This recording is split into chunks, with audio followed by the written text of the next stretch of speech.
Hello, Daniel Yuck here. I want to share with you how I'm going to go about applying a tattoo stencil to this Reelskin 2D double-sided arm. I will leave links for you in my bio so you can check this out on your end. I have my blank canvas and I have a design. I kind of want to mess with the design and see where I want to place it down and what best fits for this specific canvas.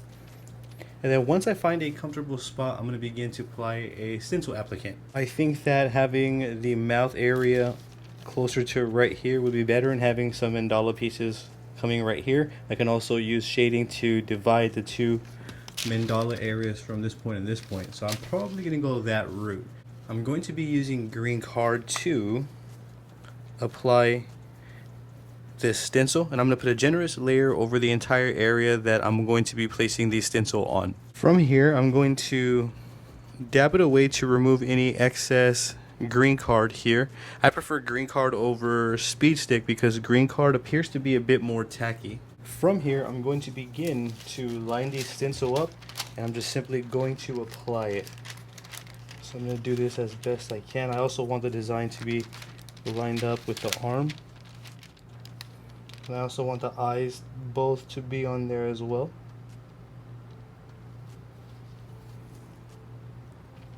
I feel like that's good. Then I'm going to softly press it down from here.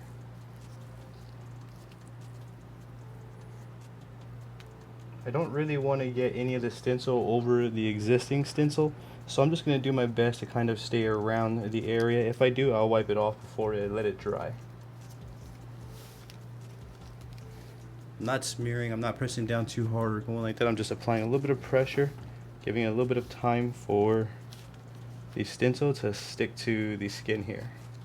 Once you feel confident with your placement, begin to remove your stencil.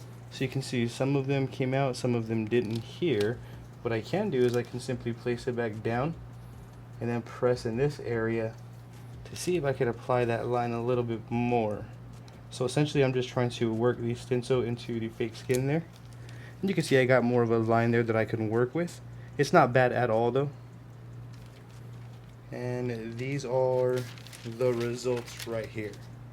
From here I can clean up any areas that I didn't want these stencils to overlap by rolling up a little Scotch shop wipe like this and kind of using it like a Q-tip. You can also use a Q-tip for this if you want. From here I'm going to grab a clean wipe here, Scotch shop wipe, and I'm going to place it down over the design, and I want to remove any excess Greencard and tattoo stencil that I may not need. This right here I found helps tremendously. When you dry it, the stencil doesn't blur and get as bold as it used to. Me personally, when I'm done placing down the stencil, I like to get a Scotch shop wipe, as you can see, and I just place it down, and then I press it down to remove any excess Greencard and stencil that I may not need along the way. So that way the stencil is not so dark, and then I'm going to dry it with a heat gun, and it does get a little bit darker as it dries. Here I have a heat gun. I'm just simply going to run it across. Make sure I don't have it too close, not too far, or too long over a certain area, as we are not trying to burn the fake skin or our tables here.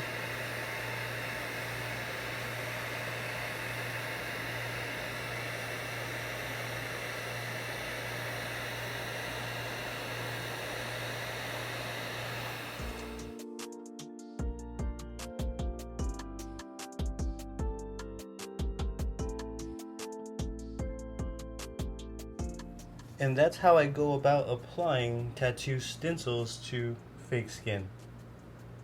If you have any questions, drop them in the comment section down below. I appreciate you tuning in. Thank you for your time. Have a great day.